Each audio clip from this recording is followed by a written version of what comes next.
Assalamualaikum warahmatullahi wabarakatuh. Waalaikumsalam Selamat, warahmatullahi wabarakatuh. selamat pagi teman-teman semuanya. Sebelumnya saya ucapkan terima kasih kepada teman-teman yang telah hadir pada Zoom di pagi hari ini. Kami dari kelompok 4 akan mempresentasikan materi mengenai penawaran uang, yang dimana kami beranggotakan 4 orang, yaitu saya sendiri Diana Hanifah, kemudian ada teman saya Alicia Dwi Yuli Armilda, ada Anike Opera, dan juga Damara Maharani.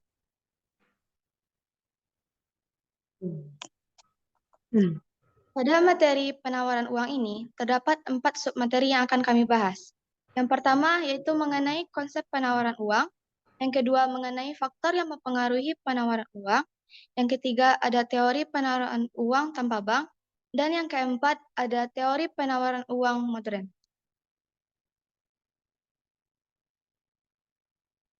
Pada materi pertama, yaitu mengenai konsep penawaran uang, akan disampaikan oleh Damara Maharani. Kepada Damara dipersilahkan.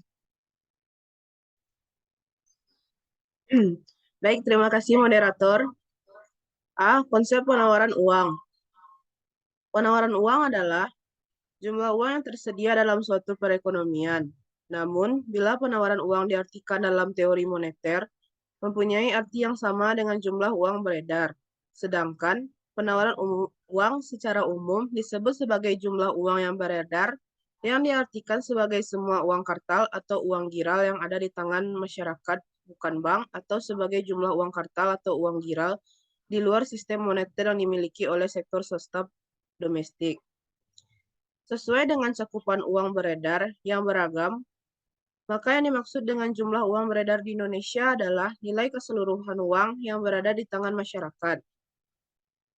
Pengertian uang beredar dibagi dua, yaitu uang beredar dalam arti sempit dan dalam arti luas. Jumlah uang beredar dalam arti sempit, narrow money atau MI, adalah jumlah uang beredar yang terdiri dari uang kartal dan uang giral.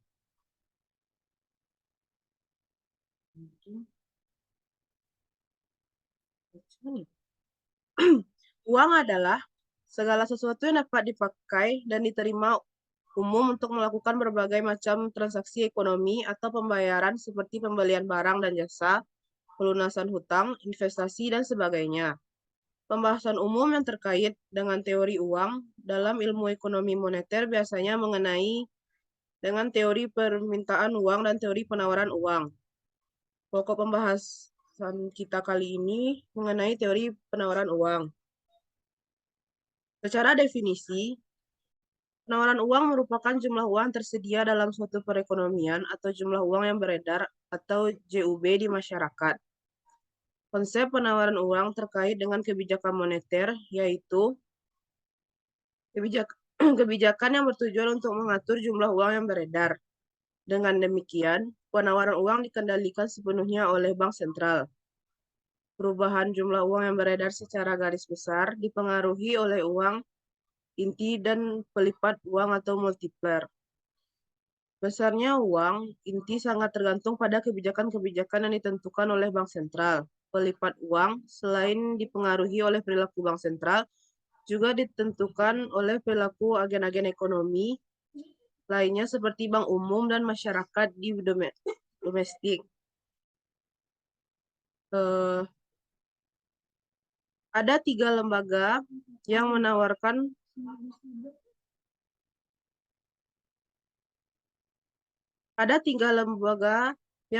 uang, antara lain satu, penawaran uang oleh pemerintah. Dahulu pemerintah juga menawarkan uang ke masyarakat dalam bentuk uang pecahan. Proses penawaran yang dilakukan oleh pemerintah ke masyarakat besar kecilnya dicatat dalam neraca. Alasan pemerintah mengeluarkan uang pecahan adalah untuk transaksi kecil-kecilan dan sebagai pendapatan pemerintah. 2. Penawaran oleh bank sentral. Yang dimaksud oleh bank sentral dapat mencetak uang dan mengedarkan uang yang berlaku sebagai alat pembayaran yang sah. Pada masa sekarang, penawaran uang kartal ke masyarakat melalui satu lembaga, yaitu bank sentral. 3. Penawaran uang oleh bank umum. Bank umum dapat menawarkan uang karena bank umum dapat mengeluarkan cek, di mana cek itu dianggap atau berlaku sebagai alat pembayaran atau transaksi yang pantas. Uang yang ditawarkan oleh bank umum disebut uang giral. Konsep uang sangat terkait pada konsep likuiditas. Suatu aset dikatakan liquid jika aset tersebut dengan mudah diuangkan tanpa kehilangan risiko rugi. Pada satu sisi ekstrim dari spektrum likuiditas, uang tunai adalah aset yang paling liquid dengan daya beli penuh. Pada tingkat spektrum likuiditas moderat terdapat uang kuasi yang secara definitif tidak secara langsung berfungsi sebagai medium exchange. Pada sisi ekstrim lainnya terdapat aset-aset fisik yang sangat tidak liquid sebagai alat pertukaran seperti rumah, tanah, obligasi, jangka panjang, dan sebagainya. Baik, sekian dari saya. Saya kembalikan kepada moderator. Terima kasih kepada Damara. Pembacaan materi berikutnya mengenai faktor-faktor yang mempengaruhi penawaran uang akan disampaikan oleh Alicia. Kepada Alicia dipersilahkan. Baik, terima kasih moderator. B. Faktor-faktor yang mempengaruhi penawaran uang. 1. Tingkat bunga. Bunga merupakan imbal jasa atas pinjaman uang.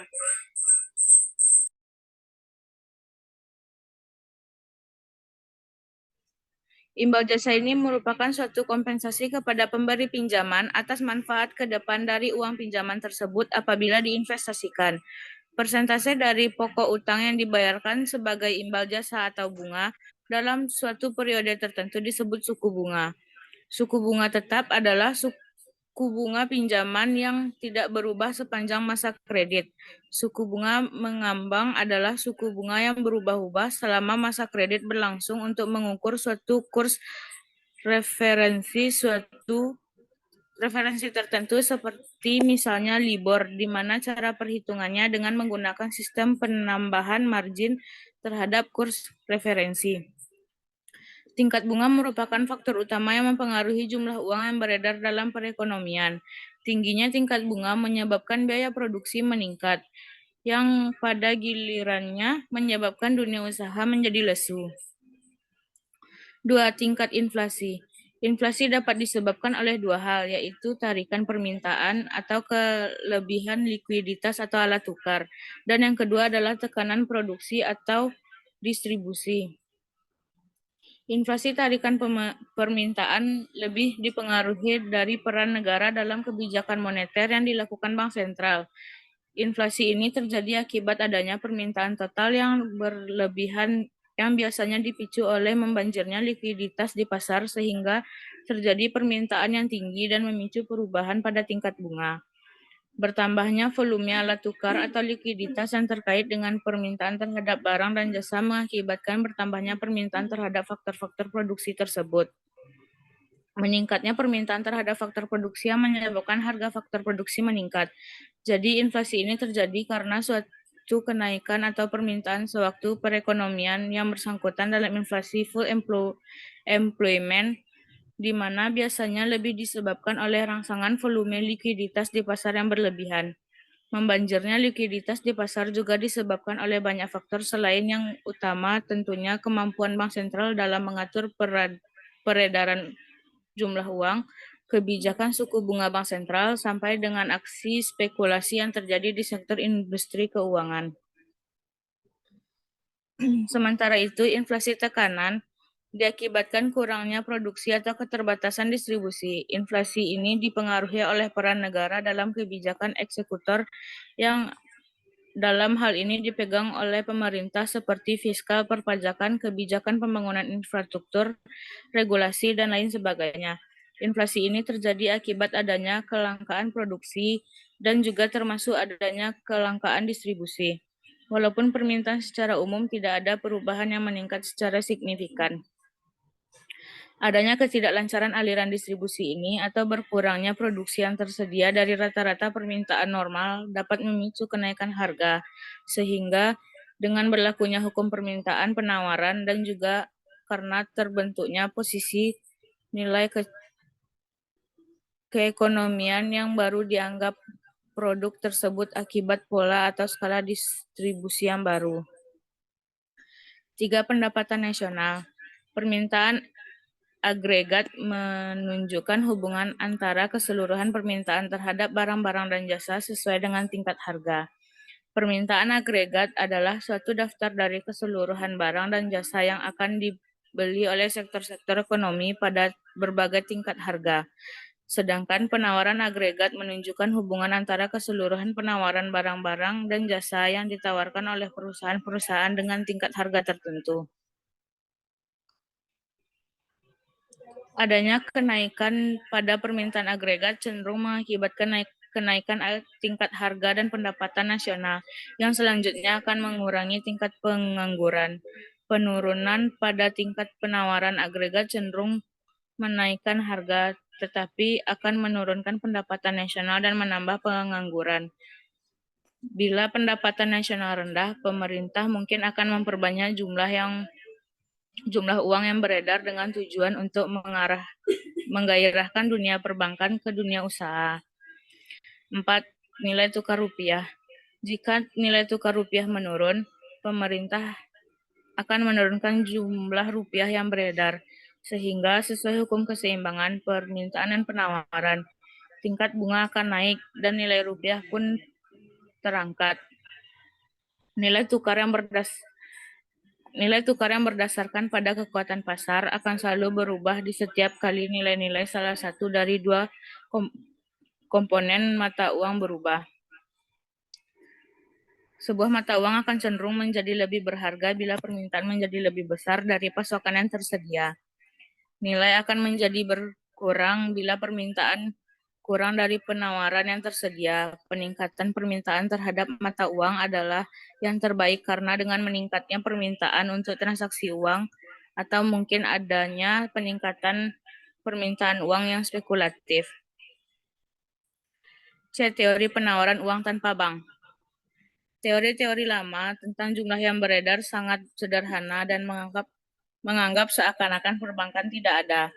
Teori yang sederhana adalah gambaran dari sistem standar emas yang salah satunya memiliki fungsi sebagai alat pembayaran.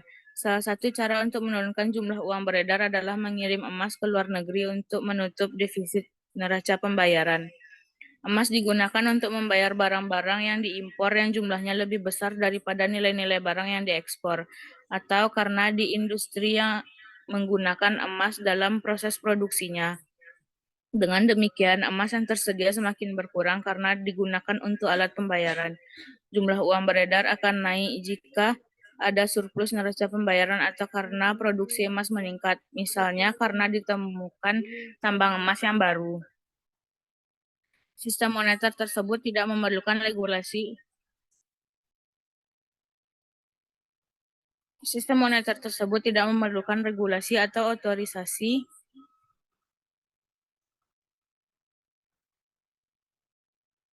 moneter ataupun pemerintah karena uang yang beredar ditentukan oleh mekanisme pasar.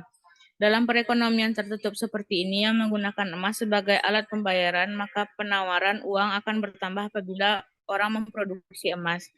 Penawaran uang tidak bisa diubah sesuai kehendak pemerintah dan semua tergantung pada produsen emas. Produksi emas memerlukan biaya untuk menambang, memurnikan, mencetak, dan sebagainya. Produsen emas hanya akan memproduksi emas jika menguntungkan dirinya. Artinya dia akan memproduksi apabila harga emas di pasaran lebih tinggi dari biaya produksinya. Karena emas adalah alat pembayaran umum, maka jika harga emas naik berarti harga barang-barang lain turun. Demikian sebaliknya. Dengan demikian produsen akan cenderung untuk menaikkan produksi emasnya. Selanjutnya, jika jumlah emas yang tersedia bertambah dan sesuai dengan hukum pasar, maka hal ini cenderung menurunkan harga emas. Jika harga emas turun dan harga barang-barang naik, maka produksi emas cenderung berkurang atau bahkan berhenti. Jika dalam kondisi tersebut, maka penawaran uang secara otomatis akan menyesuaikan diri dengan permintaan akan uang sehingga harga emas secara otomatis selalu mencapai kestabilannya. Selain uang emas, sejarah yang juga mencatat penggunaan kedua logam emas secara bersamaan. Penggunaan dua mata uang tersebut juga menganut mekanisme pasar sehingga kestabilannya akan terjaga. Salah satu dalil yang menyorotin masalah ini adalah dalil Gresham atau Gresham Law yang menyatakan bahwa uang logam mulia yang dinilai terlalu tinggi dibanding biaya produksi akan cenderung menggeser uang lainnya yang digunakan sebagai alat pembayaran. Pernyataan ini dikenal dengan istilah money drive out good money. Baik, sekian pemaparan materi dari saya. Lanjut, moderator. Baik, terima kasih Alicia. Pembacaan materi berikutnya disampaikan oleh Anike Opera. Kepada Anike dipersilahkan. Baik, terima kasih moderator. Ciri penawaran atau suplai emas pada zaman tersebut. 1. Jumlah emas atau alat tukar yang beredar berubah-ubah atau bisa turun atau naik. 2. Jumlah emas turun apabila terjadi defisit neraca pembayaran luar negeri untuk pembayaran barang atau dikirim keluar karena impor atau ekspor. 3. Terjadi perubahan jumlah emas ini juga bisa dikarenakan adanya peningkatan penggunaan emas untuk produksi lain atau perhiasan. 4. Jumlah emas juga akan naik jika terjadi surplus pembayaran luar negeri atau ditemukan tambang atau emas baru. 5. Uang beredar benar-benar ditentukan secara otomatis oleh proses pasar atau tidak ada campur tangan pemerintahan atau otoritas moneter yang melakukan kebijakan moneter. 6. Perubahan produksi emas atau ditambang dan dimurnikan oleh produsen emas mengikuti hukum perilaku produsen atau penawaran atau mengikuti permintaan dan harga emas tersebut. Jika harga emas tinggi dibandingkan barang yang dipertukarkan, maka produksi emas akan tinggi. Namun, kemudian jika penawaran emas berlebih, harga emas akan turun dan penawarannya akan berkurang. 7. Teori penawaran uang atau sistem uang belum berkembang dan masih dalam bentuk yang sederhana, karena tidak hanya memerlukan campur tangan untuk mempengaruhi jumlahnya. Perumusan teori kuantitas uang dikemukakan para ekonom klasik pada umumnya belum terbebas dari bayangan pekerjaannya sistem standar emas. Irving Fisher, dalam teori kuantitas uangnya tidak ada penjelasan mengenai bagaimana proses terjadinya pertumbuhan jumlah uang beredar. Alfred Marshall tersebut ekonom klasik yang menyadari bahwa proses bagaimana tambahan uang tersebut sampai ke tangan masyarakat sangat menentukan macam mekanisme atau proses bagaimana hingga akhir naik. Apabila tambahan emas tersebut tersebar ke masyarakat lewat pasar logam emas, maka menurut Marshall akibat pertamanya adalah tingkat bunga turun dan selanjutnya akan meningkatkan kegiatan spekulasi dan akhirnya akan meningkatkan harga. Apabila tambahan emas tersebut langsung diberikan kepada masyarakat, maka harga-harga langsung naik tanpa melalui penurunan tingkat bunga. Sementara Keynes dalam teorinya mengenai pasar uang menganggap bahwa kenaikan jumlah uang beredar atau penawaran uang langsung terjadi di pasar uang. Keynes lebih menekankan pada proses kebijakan fiskal berupa defisit anggaran yang dianggap sebagai cara yang paling efektif untuk mengangkat perekonomian dalam keadaan depresi. Defisit anggaran belanja tersebut dibiayai dengan pencetakan uang dan uang baru ini langsung dibelanjakan oleh pemerintah hingga kedua sampai di tangan masyarakat. D. Teori penawaran uang modern. Dalam perekonomian modern, sumber dari terciptanya uang beredar adalah otoritas moneter atau pemerintah dan bank sentral, serta lembaga keuangan. Otoritas moneter merupakan pemasok uang inti dan uang primer, sedangkan lembaga keuangan merupakan perbankan merupakan pemasok uang sekunder masyarakat. Proses terciptanya uang beredar merupakan proses pasar, artinya hasil interaksi antara permintaan dan penawaran, dan bukan sekadar pencetakan uang atau suatu keputusan pemerintah semata. Apabila suatu waktu permintaan akan uang inti tidak sesuai dengan penawaran uang inti, maka para pelaku dalam pasar uang masing-masing akan melakukan penyesuaian berupa tindakan-tindakan di subpasar uang inti sehingga akhirnya terjadi keseimbangan antara permintaan dan penawaran. Jika posisi keseimbangan belum tercapai, maka akan terus terjadi proses penyesuaian berupa tindakan-tindakan oleh para pelaku pasar uang. Tindakan-tindakan tersebut berupa dari para pelaku pasar untuk mengubah struktur atau komposisi dari kekayaan yang ia pegang menuju ke arah struktur dan komposisi yang ia inginkan. Tindakan tersebut akan mempengaruhi permintaan dan penawaran uang dan akan berhenti dilakukan apabila semua pelaku dalam pasar uang telah puas dengan struktur dan komposisi neraca atau kekayaan yang mereka punya. Proses penyesuaian komposisi neraca dinamakan proses penyesuaian portofolio atau portfolio adjustment. Baik, terima kasih. Saya kembalikan kepada moderator. Baik, terima kasih kepada Anike Opera. Karena waktu Zoom kita terbatas, jadi diharapkan kepada teman-teman untuk bergabung pada Zoom berikutnya. Jadi sekarang boleh keluar dulu, nanti bergabung pada Zoom berikutnya.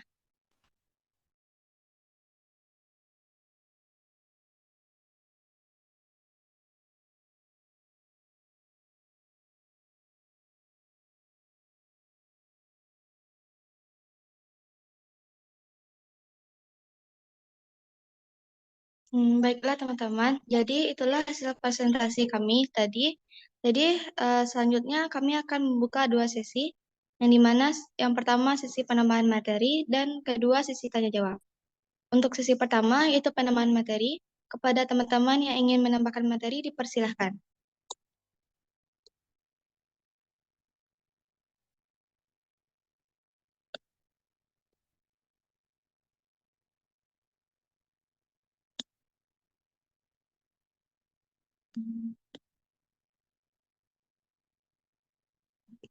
Sepertinya tidak ada.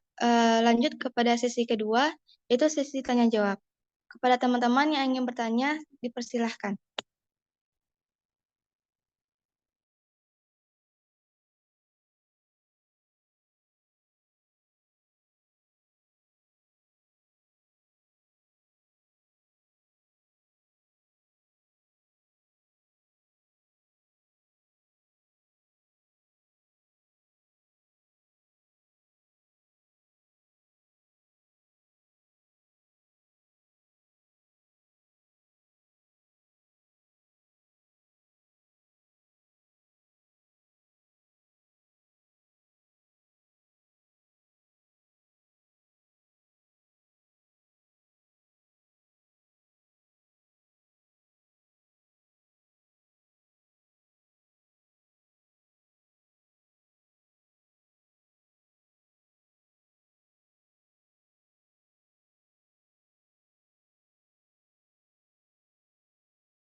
Kepada Dira, dipersilahkan.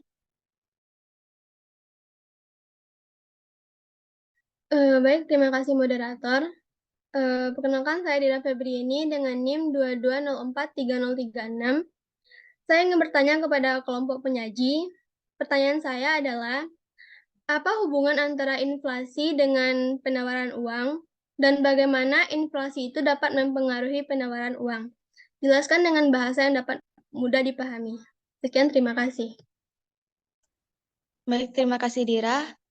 Boleh dituliskan pertanyaannya pada kolom obrolan. Baik, moderator. Pertanyaan selanjutnya dipersilahkan kepada teman-teman yang ingin bertanya.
Baiklah, pertanyaan dari Dira akan saya jawab.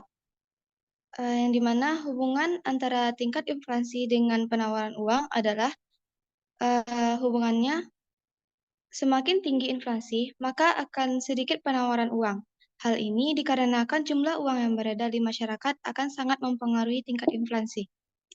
Baik, itulah jawaban dari saya. Apakah Dira paham dengan yang saya sampaikan?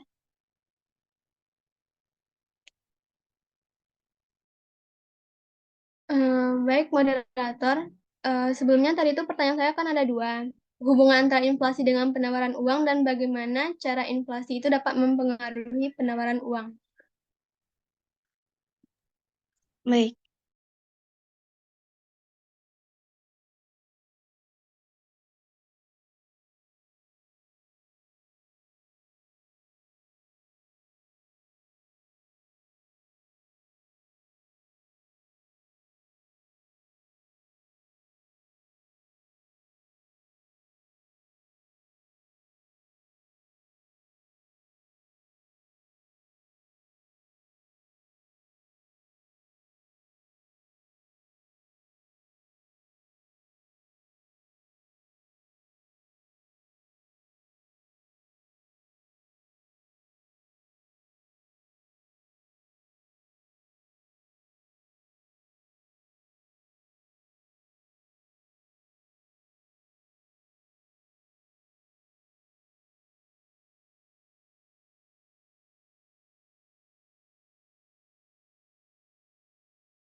Baik, untuk pertanyaan duanya mengenai bagaimana inflasi dapat mempengaruhi penawaran uang. Jadi, dapat disimpulkan bahwa inflasi dan penawaran uang ini saling terkait dalam perekonomian. Ketika tingkat inflasi yang tinggi dapat menyebabkan penawaran uang tersebut meningkat. Sedangkan jika inflasi yang rendah dapat menurunkan penawaran uang. Jadi, apakah Dira paham? Baik, moderator, saya sudah cukup paham atas jawabannya. Terima kasih. Sama-sama. Untuk pertanyaan berikutnya, apakah ada teman-teman yang ingin bertanya?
Sepertinya tidak ada pertanyaan dari teman-teman. Baiklah, sekian dari presentasi kelompok kami. Terima kasih atas perhatian dari teman-teman dan mohon maaf jika kami ada salah kata. Saya akhiri dengan Assalamualaikum warahmatullahi wabarakatuh. Waalaikumsalam Waalaikumsalam warahmatullahi warahmatullahi wabarakatuh.